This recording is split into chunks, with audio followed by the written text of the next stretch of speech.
L'influenza viene percepita come una malattia banale a basso rischio, in realtà non è così. E la cronaca di questi giorni purtroppo lo sta raccontando. Monica Fiorese, mamma di 41 anni, è stata uccisa dalle complicazioni di un aggressivo ceppo influenzale che se l'è portata via in meno di 3 giorni, il 3 gennaio, al San Bassiano di Bassano.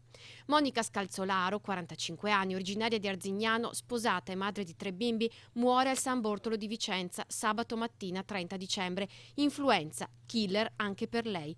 Questi casi sono casi eccezionali, chiariamo subito i termini, non stiamo parlando di un'epidemia che colpisce i giovani, persone di media età. L'influenza è molto pericolosa per gli anziani e per i portatori di patologie croniche e per coloro che hanno deficit immunitari.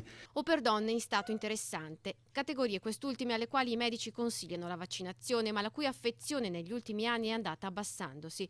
Secondo il Centro Europeo di Controllo delle Malattie sembra stia circolando l'H3N2 e il virus B in particolare.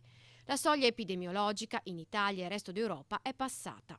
Non siamo ancora a livello di picco, evidentemente, ma siamo a un punto importante della curva.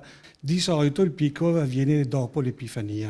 Al momento in Veneto sono a letto con l'influenza 4 persone ogni 1000, 56.000 le dosi di vaccino distribuite agli ambulatori. Si fa ancora in tempo a vaccinarsi anche perché la malattia ha dei tempi e il vaccino può essere preso in tempo utile per evitare questo problema.